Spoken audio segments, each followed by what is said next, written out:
क्या आप जानते हैं कि कायनात में एक ऐसी खौफनाक बद्दुआ भी है जो आसमानों से फरिश्तों के सरदार जिब्रील अलैहिस्सलाम ने मांगी, और उस बद्दुआ पर आमीन खुद नबी करीम सल्लल्लाहु अलैहि वसल्लम ने कहा। ये बद्दुआ उन बदनसीब लोगों के लिए है जो रमजान का मुबारक महीना पाते तो हैं लेकिन फिर भी अपनी बख्शिश नहीं करवा पाते।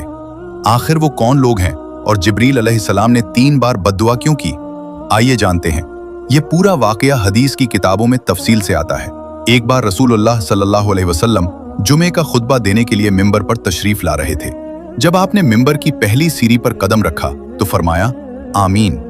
जब दूसरी सीढ़ी पर कदम रखा तो फिर फरमाया आमीन, और जब तीसरी सीढ़ी पर कदम रखा तो तीसरी बार फरमाया आमीन।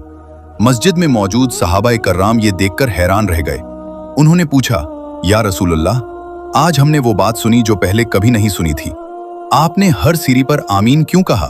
नबी करीम सल्लल्लाहु अलैहि वसल्लम ने फरमाया, अभी जिब्रील अलैहिस्सलाम मेरे पास आए थे। जब मैं पहली सीढ़ी पर था तो उन्होंने कहा, बर्बाद हो जाए वो शख्स जिसने रमजान का मुबारक महीना पाया और फिर भी उसकी मगफिरत न हुई, यानी उसने इबादत नहीं की और गुनाह नहीं छोड़े। इस पर मैंने कहा आमीन। जब मैं दूसरी सीढ़ी पर चढ़ा तो जिब्रील ने कहा, बर्बाद हो जाए वो शख्स जिसके सामने आपका यानी मेरा नाम लिया गया और उसने आप पर दुरूद नहीं पढ़ा। इस पर भी मैंने कहा आमीन। और जब मैं तीसरी सीढ़ी पर चढ़ा तो जिब्रील ने कहा, बर्बाद हो जाए वो शख्स जिसने अपने माँ बाप को या उन दोनों में से किसी एक को बुढ़ापे में पाया और उनकी खिदमत करके जन्नत हासिल न कर सका। इस पर भी मैंने कहा आमीन। जरा सोचिए, जिब्रील अलैहिस्सलाम दुआ कर रहे हैं कि वो शख्स बर्बाद हो और रहमतुल लिल आलमीन उस पर मुहर लगा रहे हैं। उलमा लिखते हैं कि रमजान की रातों में अल्लाह ताला सबकी मगफिरत फरमा देता है सिवाय चंद लोगों के।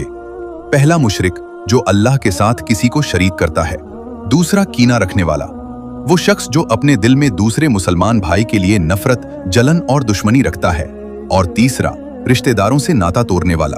अगर हमारे दिल में किसी के लिए कीना है तो रमजान की इबादत भी हमें फायदा नहीं देगी जब तक हम दिल साफ न कर लें।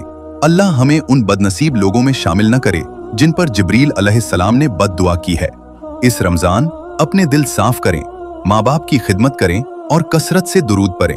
अगर आप भी अल्लाह की माफी और रहमत चाहते हैं तो कमेंट में या अल्लाह मेरी मगफिरत फरमा जरूर लिखें, और ऐसी ही दीनी वाकया के लिए चैनल को अभी सब्सक्राइब कर लें।